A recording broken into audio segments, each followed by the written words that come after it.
नमस्कार दोस्तों, आप सभी का मेरे चैनल कथा की दुनिया में स्वागत है। हर वर्ष ज्येष्ठ मास के कृष्ण पक्ष के चतुर्दशी तिथि को विवाहित महिलाएं वट वृक्ष की पूजा करती हैं, जिसे वट सावित्री व्रत कहा जाता है। आइए आज हम सुने वट सावित्री की कथा। सतयुग में मद्र देश नाम का एक राज्य था, जिसके राजा अश्वपति थे। वे सभी गुणों से परिपूर्ण थे, पर उनके दुख का बस एक ही कारण था कि उनकी कोई संतान नहीं थी।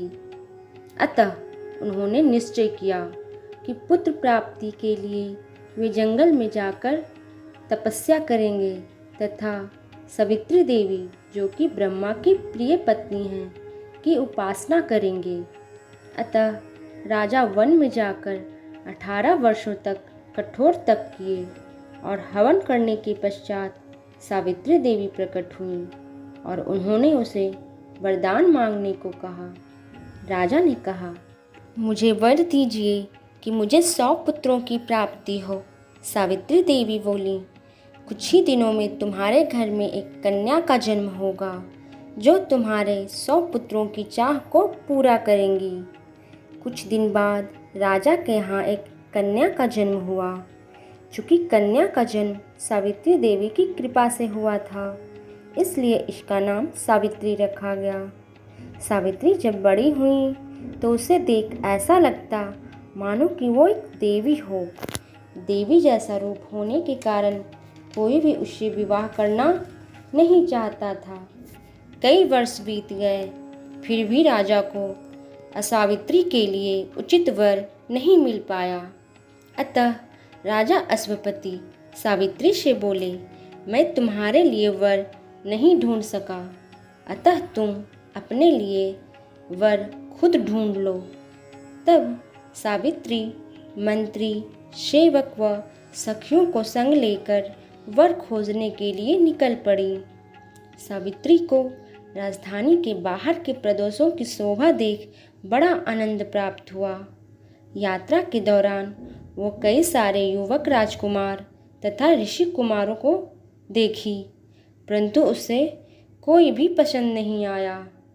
तब वह एक सुंदर तपोवन में पहुंची। तपोवन में घूमते घूमते वह एक आश्रम के पास पहुंची। वहां उन्होंने एक सुंदर युवक को घोड़े के बच्चे के साथ खेलते हुए देखा। वह युवक जब सावित्री को मंत्री और सखियों के संग देखा तो वह उनकी ओर आया और फिर मंत्री ने उस युवक से पूछा कि आप कौन हो। तब युवक बोला, मैं सत्यवान हूँ। यह आश्रम मेरे पिता राजा द्युमत सेन का है। मेरे पिता साल्व देश के राजा थे, पर शत्रु ने उन्हें उनके राज्य से हटा दिया। अब मेरे माता पिता अंधे हो गए हैं। अब हम लोग यही आश्रम में रहते हैं। सावित्री के हृदय में उस युवक के लिए प्रेम उत्पन्न हो गया था। सत्यवान भी सावित्री के असाधारण सौंदर्य पर मुग्ध हो गया था। तत्पश्चात सावित्री अपने लिए वर पसंद करके राजमहल लौट आईं। उसी वक्त देवर्षि नारद भी वहां पहुंचे। सावित्री अपने पिता से उस युवक राजकुमार के बारे में बताया। यह सब सुनते ही नारद जी बोले, सावित्री ने यह ठीक नहीं किया। सत्यवान सभी गुणों से परिपूर्ण है, इसमें कोई शक नहीं, पर वह अल्प आयु हैं। अब उनके पास केवल 1 वर्ष ही शेष है।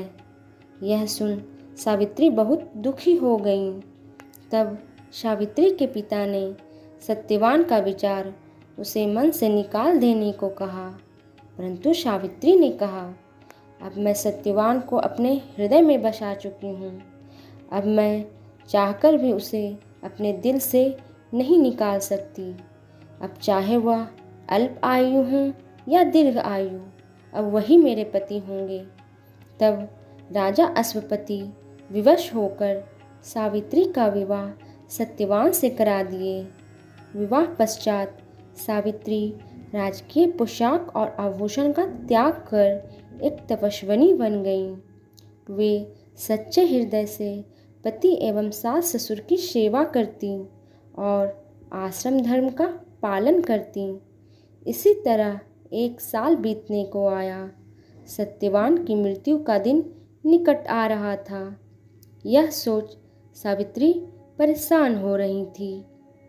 जब सत्यवान की मृत्यु के 4 दिन शेष बचे, तब सावित्री ने अपने पति के लिए 3 दिन का उपवास रखा। जब 3 दिन समाप्त हुआ तो सुबह सुबह हवन आहुति कर बिना कुछ खाए पिए ही वे अपने पति के साथ चल पड़ी। सत्यवान लकड़ी लाने के लिए जंगल जा रहा था। उसने सावित्री को रोकने की पूरी कोशिश की, पर वह ना रुकी। तब सत्यवान सावित्री को जंगल में एक विशाल वट वृक्ष के नीचे बैठा दिया और खुद लकड़ी काटने लगे। तभी अचानक उनके सर में तेज दर्द होने लगा। सावित्री समझ गई कि अब मेरे पति का अंतिम क्षण आ चुका है। उसने अपने पति के सर को अपने गोद में रख वही वट वृक्ष के नीचे लिटा दिया। तभी सत्यवान के प्राण को ले जाने के लिए यमदूत आए, पर सावित्री के सती का तेज देख वह लौट गए। तब यमराज खुद सत्यवान को ले जाने के लिए आए। यमराज के तेज को देख सावित्री ने कहा, आप कौन हैं? तब यमराज बोले, मैं यमराज हूँ। मैं सत्यवान के प्राण को ले जाने आया हूँ। सावित्री बोली, आप उनके जीवन को ले जा सकते हैं, पर जहाँ मेरे पति रहेंगे वहाँ मैं भी रहूँगी, अतः मैं भी आपके साथ जाऊँगी। फिर यमराज सत्यवान के शरीर से सूक्ष्म प्राण निकालकर ले जाने लगे। तब सावित्री भी उनके पीछे पीछे जाने लगी। तब यमराज ने कहा, तुम मेरे साथ क्यों आ रही हो? तुम अपने घर लौट जाओ। मरा हुआ व्यक्ति कभी वापस नहीं आ सकता। तत्पश्चात सावित्री यमराज को बहुत तरह से धर्मयुक्त बातें बोलकर समझाने लगी, परंतु वह घर वापस नहीं लौटी। यमराज सावित्री के साहस, त्याग, शास्त्र ज्ञान, पति के प्रति असीम भक्ति को देख बहुत प्रसन्न हुए और उन्होंने सावित्री से कहा, मैं तुमसे बहुत प्रसन्न हूँ। तुम मुझसे सत्यवान को जीवित करने के अलावा कोई भी अन्य 4 वरदान मांग सकती हो। तत्पश्चात सावित्री पहले वर स्वरूप ये मांगी कि उसके सास ससुर की आंखों की ज्योति वापस आ जाए। दूसरे वर के रूप में वो मांगी कि उसके सास ससुर को उनका खोया हुआ राज्य वापस मिल जाए। तीसरे वर के रूप में वे मांगी कि उनके पिता अश्वपति को 100 पुत्रों की प्राप्ति हो। यह सुन यमराज संतुष्ट हो तथास्तु कहे। फिर सावित्री चौथे वर के रूप में मांगी कि मुझे सत्यवान से 100 पुत्र की प्राप्ति हो। यमराज बिना सोचे समझे ही तथास्तु कह दिए। तब सावित्री ने यमराज से कहा, आपने हमें सत्यवान से 100 पुत्र होने का वरदान दिया है, फिर आप मेरे पति को कैसे ले जा सकते हैं? कृपया कर अब उनके प्राण आप वापस कर दें। वचन से बंधे होने के कारण यमराज विवश होकर सत्यवान को जीवित कर देते हैं। इस तरह सती सावित्री अपने पति को वापस पा लेती हैं, साथ ही उसके सास ससुर की आंखें भी मिल जाती हैं और उनके राज्य भी। सावित्री को सत्यवान जीवित रूप में वट वृक्ष के नीचे ही प्राप्त हुए थे, इसलिए उस समय से विवाहित महिलाएं अपने पति की लंबी उम्र के लिए वट वृक्ष की पूजा करती हैं।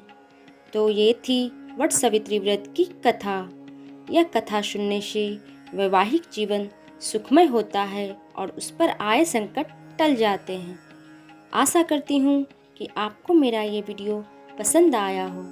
ऐसे ही और वीडियोस देखने के लिए मेरे चैनल को सब्सक्राइब, लाइक और शेयर अवश्य करें। तब तक के लिए धन्यवाद।